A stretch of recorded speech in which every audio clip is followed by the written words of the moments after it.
Ni heshima kubwa sana. Sasa leo tuna bajeti ya maji na waziri wa maji ana wake wawili.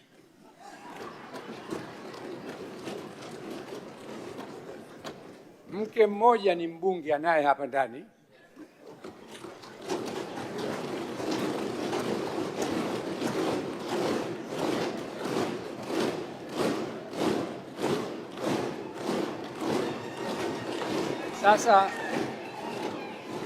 Sasa Mheshimiwa Raisi, mke mwingine sio mbunge, lakini hakubali, anakuja na kaa juu pale. Mheshimiwa Raisi, karibu sana.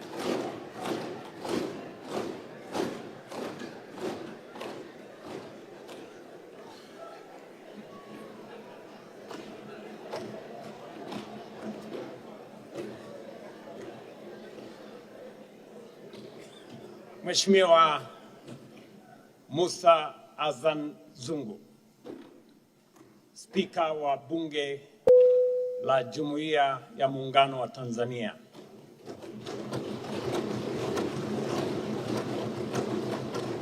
Mheshimiwa Waziri Mkuu,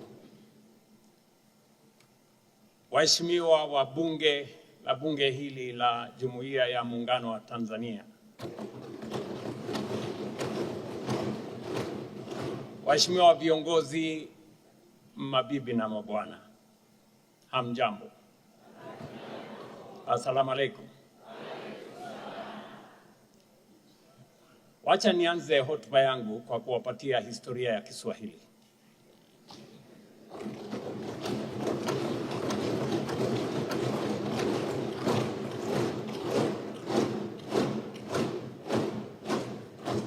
Nilipata kujua ama kuelezwa kwamba Kiswahili kilizaliwa kule Zanzibar.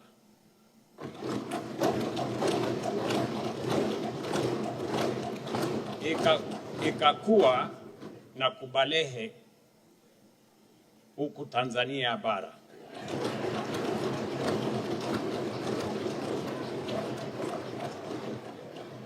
Kufika Kenya ikapata matatizo ya maradhi.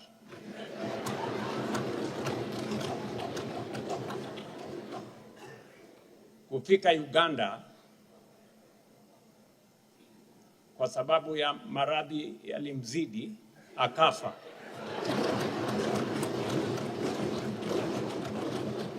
Na mazishi yalifanyika kule Kongo.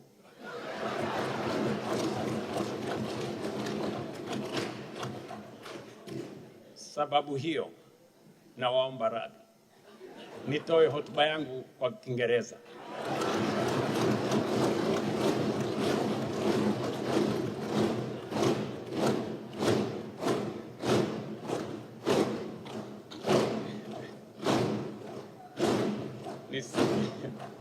Asanteni. Najua nisije nikaharibu heshima ya lugha yetu ya Kiswahili. Let me begin by expressing my deepest gratitude to Her Excellency, my dear sister, Samia Suluhu Hassan,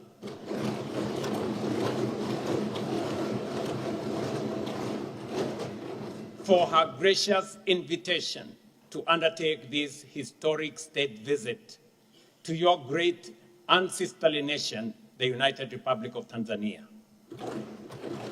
From the moment of our arrival, we have been received with exceptional warmth and hospitality. I am equally honored to thank the Right Honorable Speaker, Musa Azan Zungu, and the distinguished members of this august House for the rare privilege of addressing this Parliament. I recall with great fondness Her Excellency's visit to Kenya in 2021, and I am honored today to reciprocate following her re-election as among the first heads of state to visit under her new term. Today, I stand here in reciprocity, not because we as Kenyans are your neighbors, not just your friends, nor even your partners. We are your brothers and sisters. I bring with me the warm greetings of the people and the government of the Republic of Kenya, as well as the goodwill of your fellow parliamentarians in our National Assembly and Senate. And in my company is both the Leader of Majority in Parliament, in the National Assembly, the Leader of Majority in the Senate, and the Minority Leader also in Senate, accompanying me. Mr. Speaker, honorable members, the conversation we are having today is significant and consequential, not only for our two countries, but for our region and our continent. At its core, it is about one central task: growing mutual trust to build shared strength. For far too long, relations among neighboring countries have been shaped by competition, suspicion, and rivalry, forces that have fragmented our markets, weakened our voice, and constrained our collective progress. And if we are to be honest with ourselves, ndugu majirani, some of these forces are still very alive with us. They still shape our narratives. They still influence our relations. Yet, our founding fathers, Mzee Mwalimu Julius Kabarage Nyerere, and Mzee Jomo Kenyatta, saw beyond this prism. They understood that Africa's future would not be secured in isolation, but in unity, and they planted the seed of regional integration because our destinies are intertwined, and our strength lies in moving forward together. For decades, Tanzania and Kenya have walked side by side, a partnership forged in struggle and anchored in shared purpose. At its foundation, two towering figures of our African history, Julius Nyerere and Jomo Kenyatta. Their partnership, built on different but complementary visions, inspired a model of unity that transcended borders. Even during the struggle for independence, including the Mau Mau period, Tanzania stood with Kenya, affirming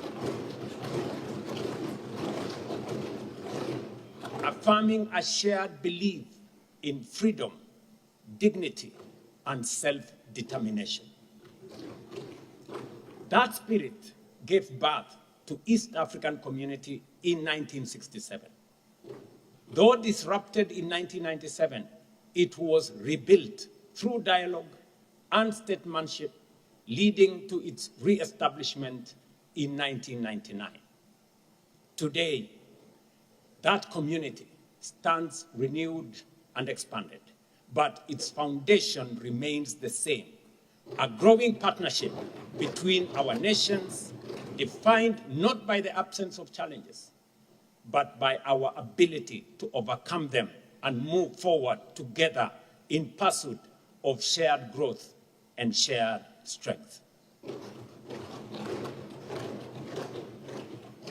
Waheshimiwa wabunge, kuna msemo unaosema unaweza kuchagua rafiki, jirani unapatiwa na Mungu.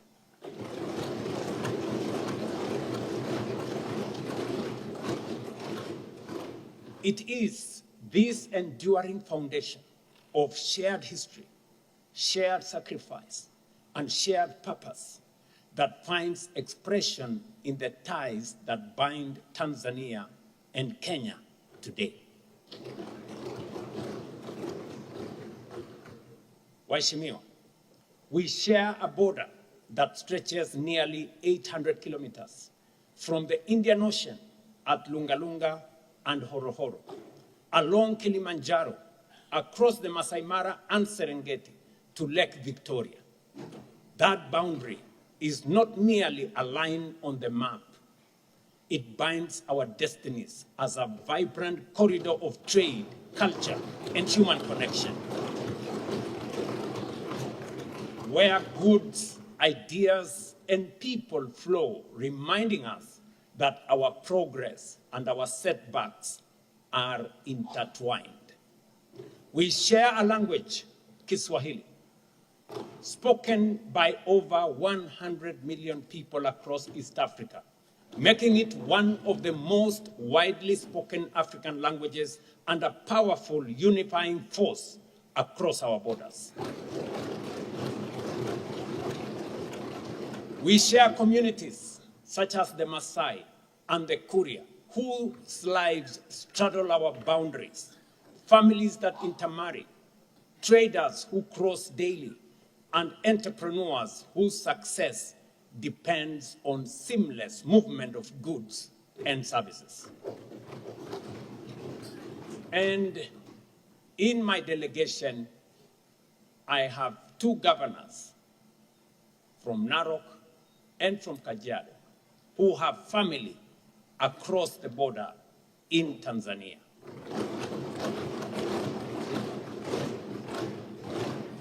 But perhaps the most powerful illustration of our unity is found in nature itself. Each year, during the Great Wildebeest Migration, millions of animals move freely between the Serengeti and Masai Mara, guided not by borders, but by survival. They do not stop at borders.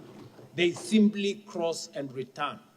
What nature has made seamless, policy must not make it difficult. Honorable members, it is not lost on me that we are engaged in this important conversation nearly 4 decades after the collapse of the East African community in 1997. We must reflect honestly on lessons we cannot afford to repeat. The collapse of the community in 1997 was not, at its core, a clash of ideologies. Whether capitalism in Kenya or ujamaa in Tanzania, each system sought to advance the welfare of the people. But governance, national or regional, is ultimately judged by its ability to deliver opportunity, equity, and prosperity. Where it does not, mistrust and division emerge. Our failure was not in building a shared economic vision that worked for all, and in retreating into narrow national interests instead of treating our shared resources, infrastructure, and markets as joint strategic assets for collective benefit by all our people. That was not their failure alone. It becomes our failure today if we repeat it. And so we must ask ourselves honestly, are we moving forward together, or are we risking becoming victims of the same limiting forces? Are we already repeating mistakes of the past? Mr. Speaker, honorable members, the time has come for our generation to move beyond incremental progress towards decisive integration. Because our biggest barrier is not infrastructure or policy, it is the quiet mistrust that pervades our relations. That suspicion has cost us time, opportunity, and prosperity, and we can no longer afford it.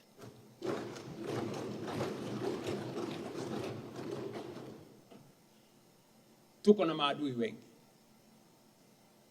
ndugu wa Tanzania, ndugu wa Kenya. Tuko na maadui wengi. Maadui wetu sio wa Kenya. Maadui wetu sio wa Tanzania.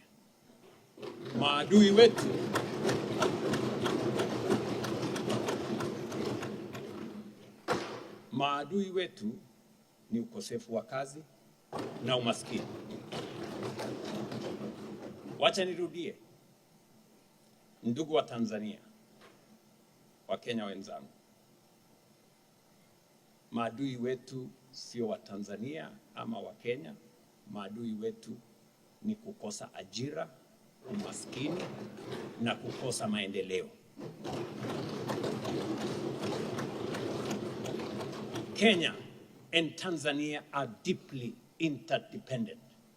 Our bilateral trade reached approximately $860 million in 2025, and we are on course to hitting $1 billion this year, a reflection of growing opportunity.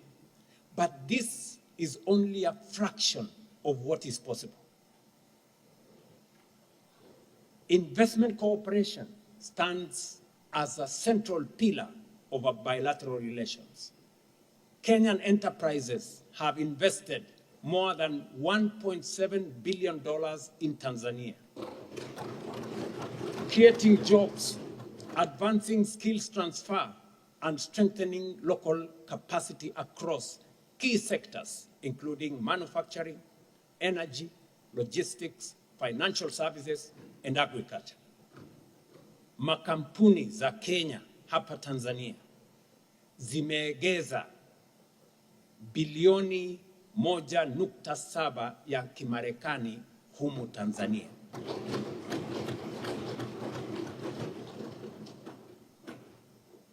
At the same time, Tanzanian investments in Kenya, now valued at US dollars 336 million, are steadily expanding, driving employment, deepening cooperation linkages, and fostering shared growth. Makampuni za kutoka humu Tanzania wanaegeza kwetu Kenya. Kampuni ya Taifa Gas kwa mfano imeegeza kule Kenya.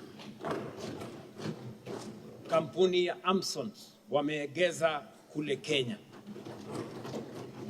Makampuni ya Lake Gas imeegeza kule Kenya.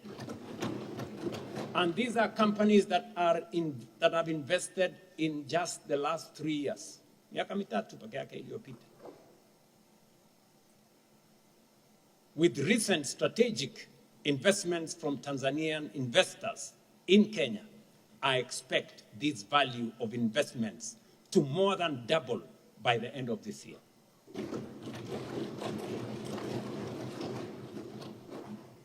Na unajua wakati Rostam Aziz alinitembelea na akaniuliza kwamba angependa kujenga Taifa Gas, one of the largest tank farms in Africa, in Mombasa.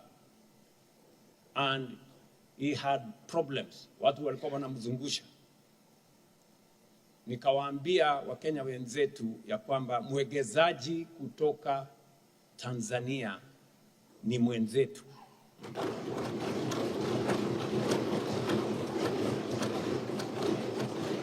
Anatuletea pesa, anatuletea uwegezaji. Tunachukua muda mrefu sana kutafuta waegezaji. Lakini kasumba ambayo imekuwa pale nyuma ni kwamba mwegezaji lazima awe mzungu.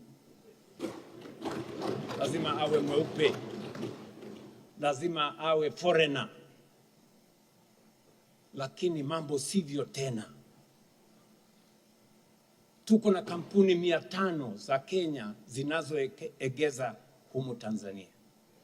nimefungua milango kwa makampuni ya Tanzania wakuje waegeze Kenya.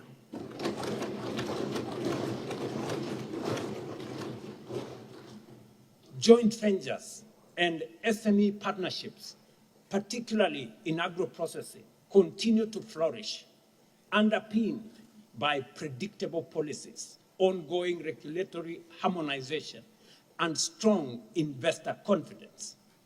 These capital flows reflect the growing role of the private sector as the true engine of regional integration.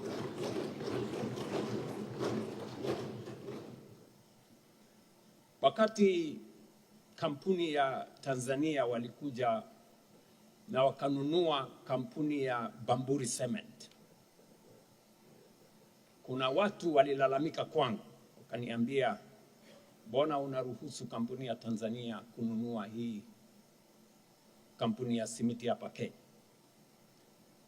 Wale waliniuliza, niliwajibu nikawauliza pia, kampuni hii ilikuwa inamilikiwa na watu wa Ufaransa. Mbona hamkulalamika siku ile ilikuwa inamilikiwa na Wafaransa, leo inamilikiwa na Mtanzania, mnalalama? These cross-border investments are not merely flows of capital. They are powerful catalysts for expanding trade, the deepening interdependence of our manufacturing and agro-processing sectors in driving sustained demand for raw materials while spurring investment in value addition and integrated supply chains for export. With the right policy support, this momentum can significantly expand bilateral trade beyond current levels and position our two economies to capture a larger share of opportunities within the East African community and the Africa Continental Free Trade Area. Across the East African community, intra-regional trade stands at between 15 and 20%, meaning the vast majority of our trade still takes place outside our region. Yet, this is not a limitation. It is an opportunity. By expanding and trading more with each other, we create jobs, expand markets, strengthen industries, and build resilience across global shocks. At the heart of this opportunity are our young people. Across Kenya, Tanzania, and a wider region, millions of young men and women are entering the workforce each year with talent, ambition, and determination. What they seek is not charity, but opportunity. By deepening our integration, expanding trade, and investing in shared infrastructure, we are not only growing our economies, we are creating pathways to jobs, enterprise, and dignity for this generation of young people. In doing so, we are also addressing one of the most pressing challenges of our time, ensuring that the energy of our young people is harnessed for progress, stability, and shared prosperity. Ladies and gentlemen, members of parliament, for this to happen, we must move beyond narrow national calculations and embrace a mindset of partnership where each country's progress reinforces the other's success. It must be grounded in physical connectivity, shared infrastructure, and deliberate investment that bring our economies closer together in practical and measurable ways. That is why the project we are advancing together are so consequential. The development of the road corridor from Malindi through to Lunga Lunga to Dar es Salaam is not merely a transport upgrade. It is a strategic artery of commerce, tourism, and people exchange along our Indian Ocean coastline. Similarly, the planned expansion of railway connectivity from Voi through Singida and onward towards Burundi represents a transformative step towards linking our hinterland markets, unlocking trade routes into the Great Lakes region, and positioning East Africa as a gateway between the Indian Ocean and the heart of our African continent. Let me also mention the 400 kV Kenya, Tanzania power interconnector, spanning over 500 kilometers, has done more than connect two grids. It has synchronized our electricity systems, enabled power trade, improved reliability, and reduced vulnerability to supply shocks. And as we look ahead, the proposed Shinyanga, Mabuki, Kilgoris, Rongai interconnector will deepen this integration further. It will expand transmission capacity, strengthen the East African power pool, and allow us to optimize our diverse energy sources, Tanzania's gas, Kenya's geothermal and wind, and the region's broader renewable potential into a more reliable and competitive regional energy market. But infrastructure must also be owned in a way that creates confidence and shared responsibility. The recent decision by Uganda to acquire a stake in the Kenya Pipeline Company in Kenya is significant. In one act, it transformed its role from a user to a partner, turning the pipeline into a shared regional asset anchored in mutual benefit, energy security, and long-term confidence. In the same spirit, Kenya stands ready to invest as a strategic partner in the proposed oil refinery in Tanga.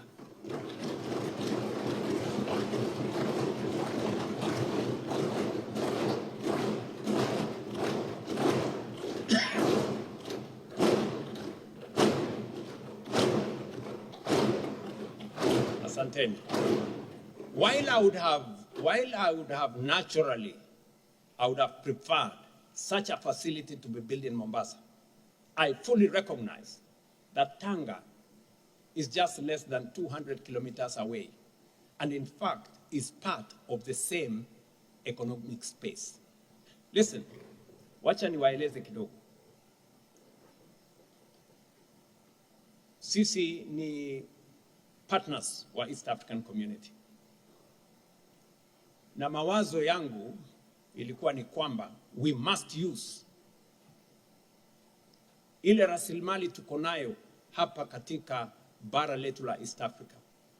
Lazima tusitumie kwa industrialization, ituzalishie nafasi za ajira, isuzalishie mali ama iongeze dhamana kwa yale mambo tulio nayo na itutafutie utajiri. Tayari nchi yetu jirani ya Uganda wamekwisha jenga pipeline, crude pipeline kutoka Hoima kule Uganda ikielekea Tanga. Itakuwa tayari kwa miezi chache zijazo. Wakati niliketi na Rais Museveni, nikamuuliza mzee, mbona tuchukue mafuta yetu tuende tuifanyie refinery sijui mahali gani, alafu tufuatilie tuende tununue mafuta ama oil products kwa bei ambayo ni ghali? Mbona sisi wenyewe tusijenge refinery hapa?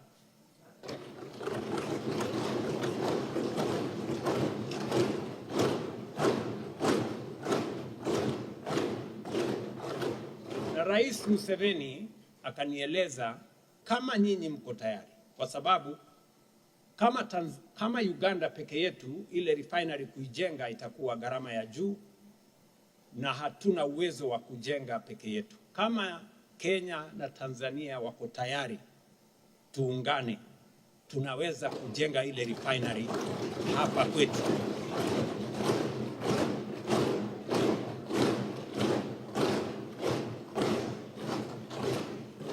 Mimi nikatumana technocrats wangu wakaenda wakakutana na Rais Museveni, tukakubaliana zile nambari, ikafanyiwa calculation, tukajua ya kwamba tukiungana nchi zetu tatu kujenga refinery hapa itakuwa ni jambo la muhimu, itatuletea ajira, sijui kama tunaelewana ba. Ndio sababu hiyo nikapendekeza ya kwamba tuwe na kongamano.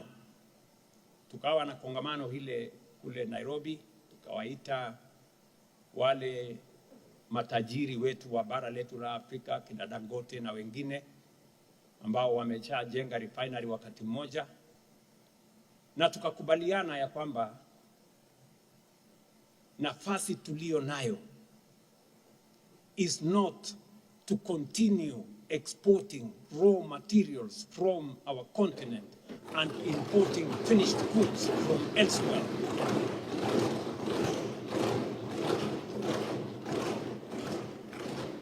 Na ndio sababu hiyo tukapendekeza ya kwamba tukiungana Uganda, Tanzania na Kenya tunaweza kujenga refinery, ndio tuhakikishe ya kwamba ile mafuta tunairefine hapa kwetu, pesa inabaki hapa kwetu, nafasi za ajira inabaki hapa kwetu,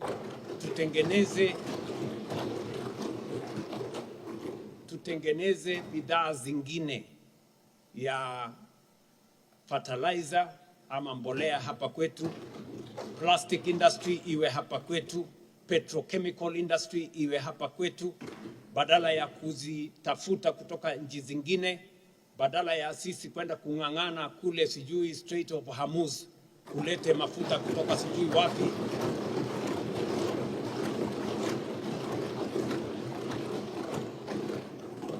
Sasa nimesikia nyie mnamuuliza Mama Suluhu maswali magumu. Mbona yule bwana ameenda kutangaza refinery ya Tanga na kule, na sisi wenyewe hatujatangaza? Sasa nauliza nyinyi, ile refinery bana is a big investment. Sikizeni, hiyo investment is in billions of dollars. Kama mimi ningekuwa na nafasi ningeipeleka kule Kenya, lakini kwa sababu ya kuamini ujirani na bara letu la Afrika na jumuiya ya East Africa, sisi ni wamoja, nikasema ikijengwa Tanga ni kama vile imejengwa Kenya.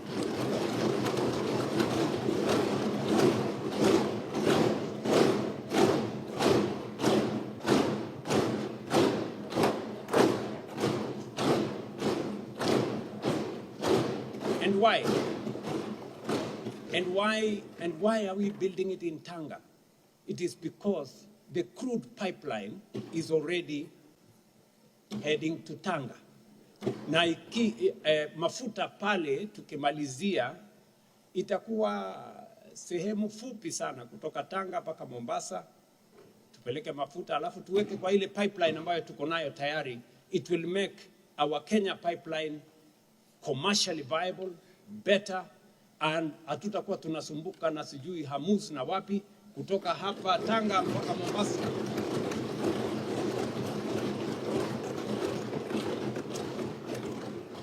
Sikizeni bana, kawaida kupata mwegezaji ambaye analeta mabilioni lazima uwapigie magoti, uwaambie maneno mazuri, wapatie sijui incentives, sijui wapatie nini. Mimi nawasaidia kuleta investment Tanga.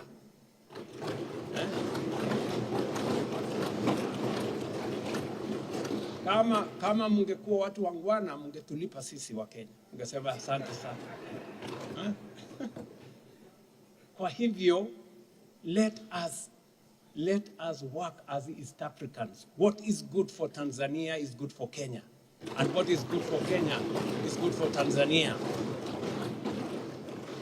Tafadhali na wasihi, nikiwa rais wa pili, kwa mapenzi ya Mungu na kwa heshima yenu, kuhutubia bunge hili la watu, the great people of Tanzania, I want to ask you, sisi ni wamoja bwana.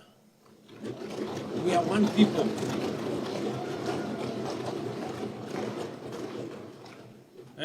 Tusikubali kasumba ya samani.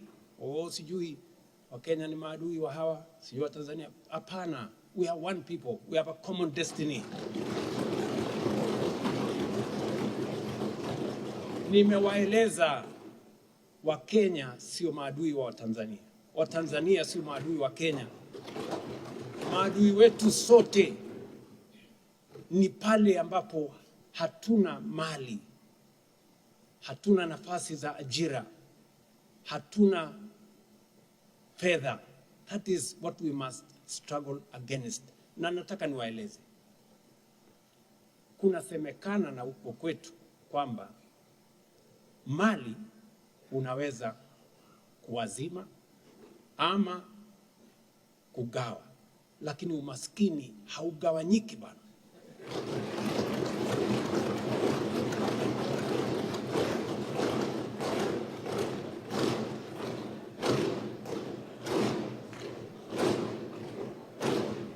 Yeah, let me put it in English. This said, you can share wealth, but you cannot share poverty.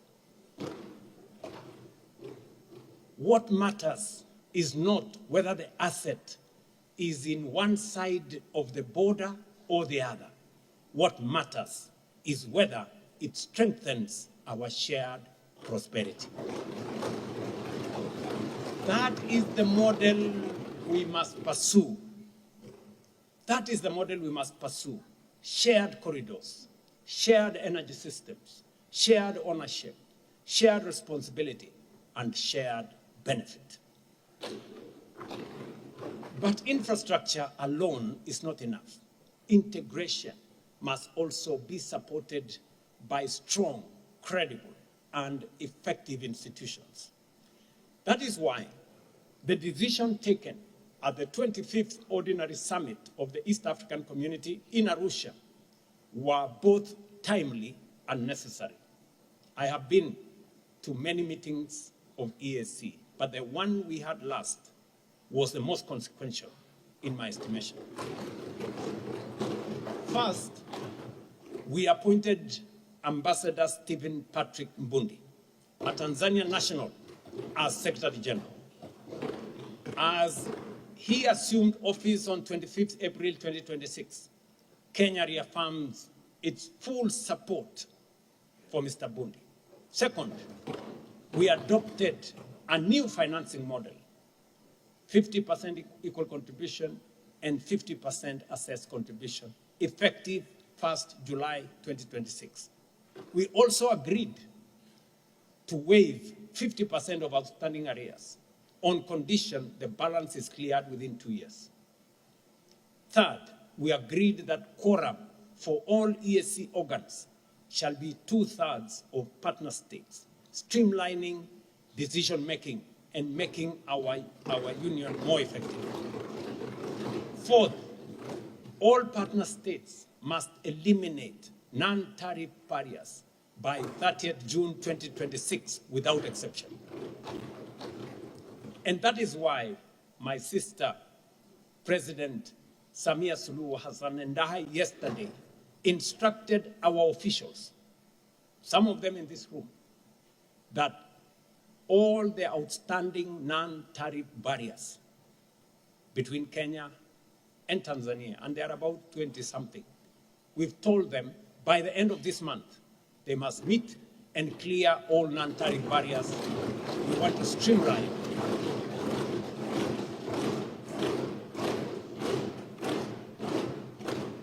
And ladies and gentlemen, honorable members, I must commend the leadership, the outstanding leadership of President Samia Suluhu on this meeting.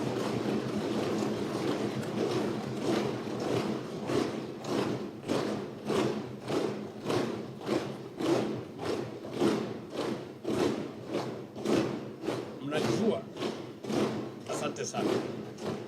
Najua pale 2024 biashara yetu ilikuwa imefika $950 million. Lakini mwaka wa 2025 ilirudi nyuma to 860. We lost almost $100 million of business between Tanzania and Kenya.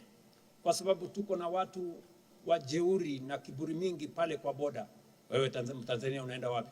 Wewe Mkenya unaenda wapi? Sijui. Watu bure sana. Wametuharibia biashara. Mr. Speaker, I don't want to run into the trouble of using unparliamentary language. Lakini hawa watu ambao wanaharibu biashara yetu pale, weka hii. Tumeambia mawaziri wetu wafanye kutano, tuondoe biashara, itusaidie kuunganisha watu wetu, kuhakikisha ya kwamba biashara inaendelea mbele, tuzalishe mali, tuzalishe ajira, tuondoe umaskini.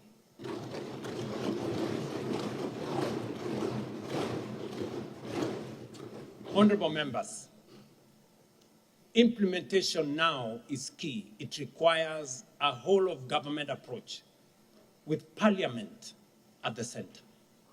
Kenya has already moved, and a multi-agency technical team is in place to prepare the necessary legal and financial instruments. These decisions will unlock the full potential of the East African community as a pillar of the Africa Continental Free Trade Area. This is the agenda before us, and we must pursue it firmly, fully, and without hesitation. These are not minor administrative adjustments. They are structural reforms designed to ensure that East African community is not only aspirational, but functional and capable of delivering tangible outcomes for the East African people.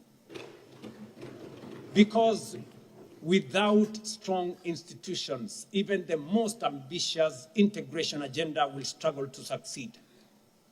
Mr. Speaker, honorable members, the true test of integration lies in trade. The East African community must function as a dynamic economic bloc, one that expands opportunity, strengthens competitiveness, and delivers prosperity. Today, intra-East African trade remains below its potential, yet the opportunity is immense.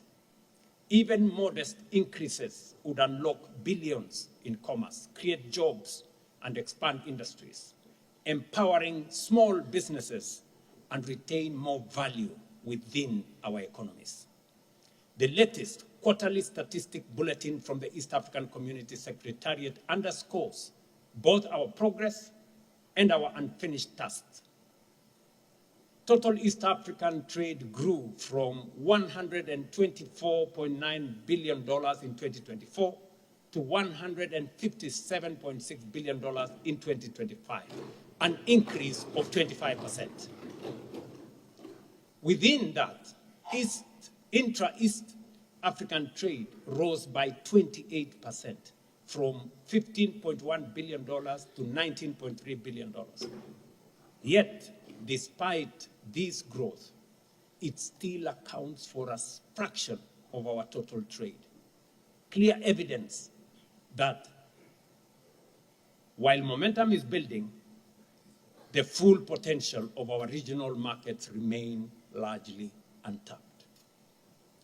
That gives us a better footing in the region and as part of a broader continental framework, including COMESA and, most importantly and significantly, the Africa Continental Free Trade Area. The ACFTA, as it's called, is a historic opportunity to create a single market of over 1.5 billion people, with the potential to increase intra-African trade by more than 80%, lift millions out of poverty, and expand opportunity for millions of young Africans whose talent and ambition must find expression in constraint but in growth, not in constraint but in growth, enterprise, and shared prosperity. The East African community must position itself as a strong pillar within this continental architecture, leveraging our integration to expand trade across Africa and beyond. We have seen this model succeed elsewhere. The European Union, for example, has demonstrated how regional integration can create scale, enhance competitiveness, and strengthen global influence. We can and must do the same in a way that reflects our realities, our priorities, and our aspirations as East Africans. Honorable members, a continent that remains divided by hesitation and mistrust cannot act with coherence and strength. It cannot coordinate effectively, and it cannot fully realize its potential. The reform of the African Union is not optional, it is an imperative. We must build an institution that is leaner, more focused, more effective, and decisively results-oriented, one that speaks with a single coherent voice on global issues, aligns its organs with priorities of its member states, and above all, translates decisions into tangible outcomes. This is, again, not merely an administrative exercise. It is a strategic necessity. A stronger African Union is an engine of a stronger Africa, and reform is the bridge between aspiration and achievement. Without it, the promise of Agenda 2063 risks remaining unfulfilled.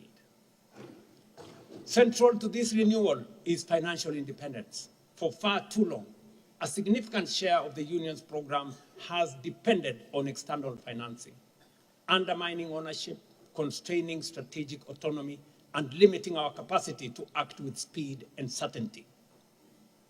Africa must fund its own priorities, set its own agenda, and engage the world from a position of confidence and self-determination. Unity and ownership are not abstract ideals. They are the foundations of our collective strength. At the same time, the call for reform must extend beyond our continent to every architecture of global governance.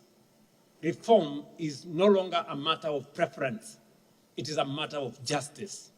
A system that marginalizes Africa cannot claim legitimacy. Let me repeat that. I have said, and I want to say this with clarity, a system that marginalizes Africa cannot claim legitimacy. And a global order that excludes a continent of 1.5 billion people is inherently incomplete. Nowhere is this more evident than in the United Nations Security Council. A council that excludes Africa cannot effectively secure Africa. And without Africa, there can no longer be global security. Representation, therefore, is not symbolic. It is essential to building a stable and credible international system. Equally urgent is the reform of the international financial architecture. Today's system reflects a different era and does not adequately respond to Africa's realities. The cost of capital remains disproportionately high. Access to long-term financing is constrained, and the pathway to development is unnecessarily burdened. If the cost of capital remains punitive, then the promise of development becomes performative, that you have to do something to get it. Reform must restore fairness to finance, expanding access to affordable capital for infrastructure, industrialization, and climate resilience, while ensuring that global institutions evolve to support rather than to hinder Africa's ambition. This, honorable members, is not an African grievance. It is a global contradiction. A system that sidelines Africa ultimately undermines the stability and prosperity of the world itself. That is why we will carry this message to every forum, to every summit, and to every table until reform is no longer debated but delivered. Honorable members, unity remains our greatest leverage. When Africa speaks with one voice, reform ceases to be a request and becomes an inevitability. Continental instruments such as the Africa Continental Free Trade Area are already demonstrating what is possible when we act together. We must now match that ambition with institutions and financial systems that enable progress rather than obstruct it. From strengthening regional and continental institutions to reshaping global finance and governance, the path forward is clear. We cannot build prosperity in isolation. We cannot secure progress alone. We cannot shape the future while divided. We must build it together, deliberately, systematically, and with unwavering resolve. Mr. Speaker, honorable members, as I bring this address to a close, allow me to reflect briefly on leadership.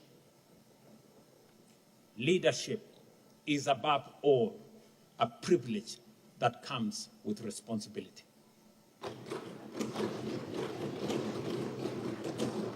Honorable members, it demands that we honor our word, fulfill our promises, and deliver on the trust that our people have placed on us.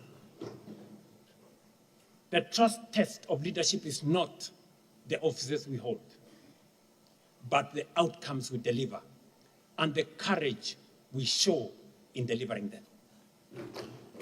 In Kenya today, we are making deliberate progress in expanding healthcare, strengthening education, and delivering housing at scale as part of a broader commitment to dignity and shared prosperity.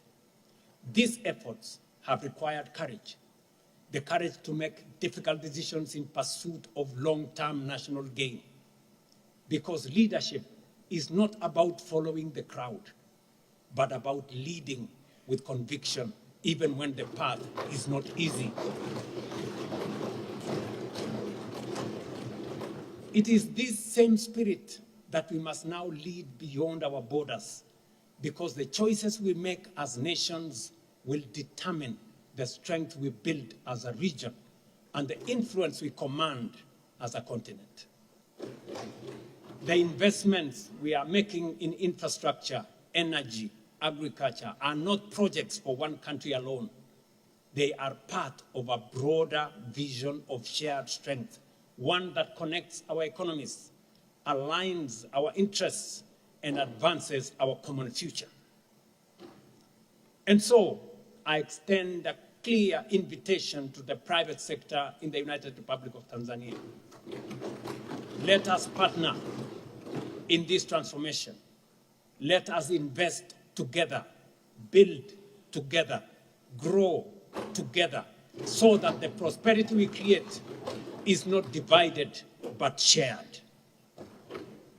Mr. Speaker, honorable members, in the end, the question before us is not whether we are neighbors. It is whether we will choose to act as partners. It is whether we will remain constrained by suspicion or rise together in shared strength. Because from neighbors to nations to the global stage, our future will be defined not by what separates us, but by what we choose to build together. Let me say one more thing. This morning, I had the privilege to speak to Masha. I think it's called Masha Mashomba. The good gentleman who is the managing trustee of NSSF Tanzania. And I've often referred to NSSF Tanzania in Kenya because you decided in 1997 that savings is a culture you must build. And today, your National Security Fund demands by law that you save 20%, both by employer and employee at your National Social Security Fund. We did just change the law in 2023 in Kenya to follow in the footsteps of what Tanzania have done. And today I was talking to Masha and he was telling me the progress of his building in Nairobi, Upper Hill, Nairobi. He's building a 22-story building, twin tower, $51 million from your own savings here in Tanzania. What a lesson for us as Kenyans, you know? And that he was telling me in 2 years, the building will be ready. That is how, honorable members, we must take charge of our own development and our own prosperity. We must learn to mobilize domestic resources. We must learn that we can build our resources by mobilizing domestic resources. And we know, economists tell us that investment is a function of savings. You cannot invest what you don't have. So we are learning lessons from one another. And I'm very proud that my sister Samia Suluhu and I, at this moment in the history of our two nations, we are working together closely to bring the people of East Africa together, to eliminate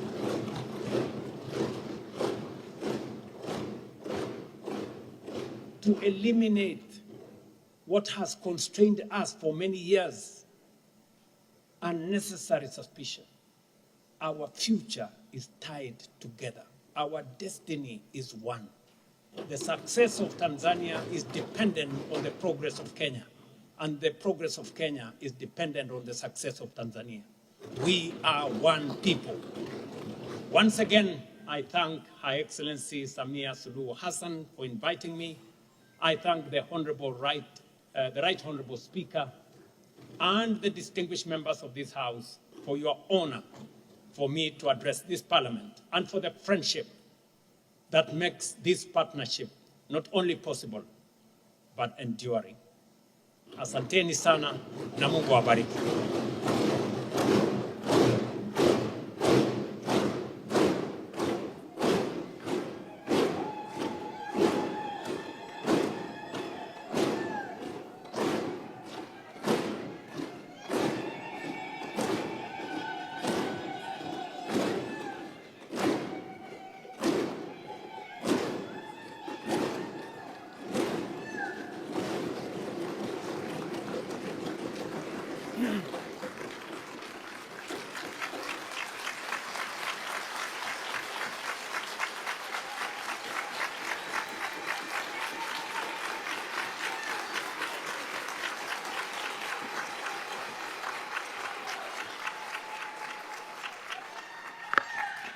Mheshimiwa Rais wa Kenya,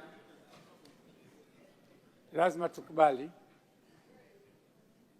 address yako kwenye August House hii inspiring, monumental, and it will be remembered. Asante sana. Sasa Mheshimiwa Rais, sisi tuna utamaduni kwenye Bunge, kwa mgeni wa heshima kama wewe lazima tupate mawili matatu kutoka baadhi ya watu. Dakika mbili. Kwanza namkaribisha Mheshimiwa Aweso ambaye ndiye anatoka kwenye mkoa ambao bomba la mafuta linapita. Na I hope hataongeza mke mwingine. Mheshimiwa Aweso, karibu, dakika 2-3.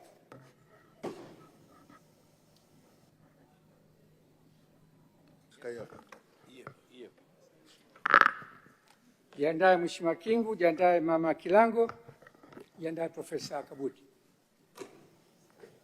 Mheshimiwa Spika, moyo usiokuwa na shukrani ukausha yalo mema yote.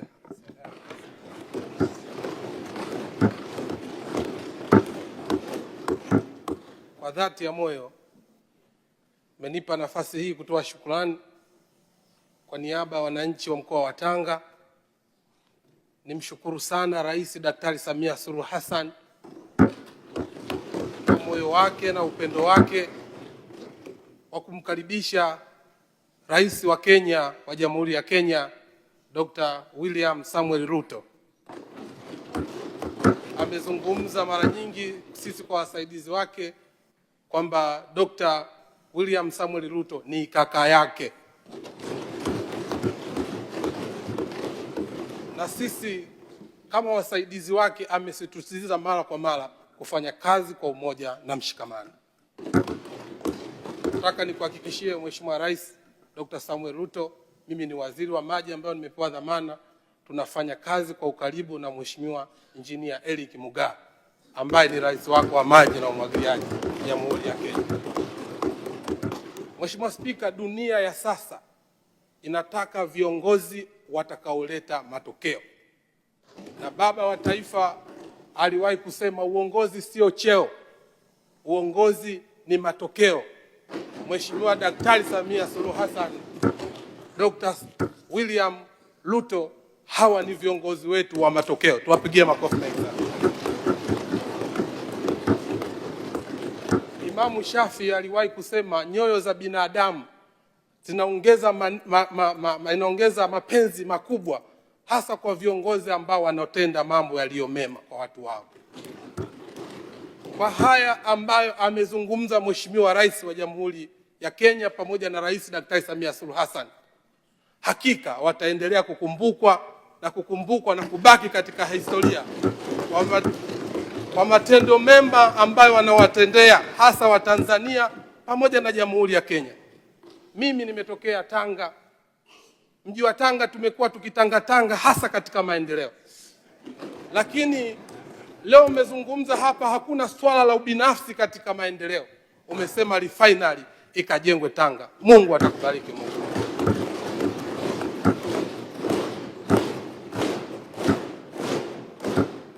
Nataka nikuhakikishie tukiwa kama viongozi wa mkoa wa Tanga tumeupokea mradi huu wa kimkakati kwa umoja na mshikamano, na wala hatutotangatanga. Tutaleta ushirikiano. Tuna mkuu wa mkoa mzuri na tuna viongozi wazuri pamoja na rais wetu, na maelekezo ambayo atakayotoa tutahakikisha mradi huu unakamilika kwa wakati na manufaa yanakuwa makubwa kwa Watanzania na Wakenya pamoja na nchi za maziwa makuu na wenzetu wa Uganda.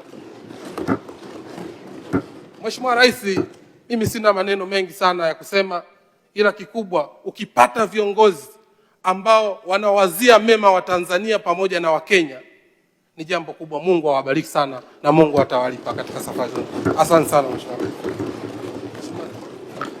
Mheshimiwa Kingu. Mheshimiwa Spika, kwa unyenyekevu mkubwa wa moyo wangu ninaomba nitumie nafasi hii kwanza kabisa kukushukuru wewe kwa kunipa heshima ya kutoa neno la shukrani kwa kaka yetu kipenzi Rais Ruto kutoka Kenya, kipenzi cha wabunge wengi wa Tanzania na kipenzi cha Watanzania wengi. Mheshimiwa Spika, maneno aliyoyatoa Rais Ruto katika bunge hili leo, nafsi yangu imenikumbusha niamini ya kwamba ndoto za hayati baba wa taifa Mwalimu Julius Kambarage Nyerere, ndoto za Jomo Kenyatta zingali zinaishi katika mioyo ya marais hawa wawili, Daktari Samia Suluhu Hassan na Daktari Samuel Ruto, kipenzi cha Watanzania, kaka yetu kutoka Kenya. Mheshimiwa Spika, kwa hotuba aliyoitoa Mheshimiwa Ruto, ninashawishika kabisa kuamini mapenzi aliyonayo rais wetu kwa Wakenya, mapenzi aliyonayo Rais Dr. Samia kwa kaka yake Ruto, yamenithibitishia beyond reasonable doubt kwamba wananchi wa Kenya hawakufanya makosa kumchagua Rais Ruto kuwa kiongozi wao.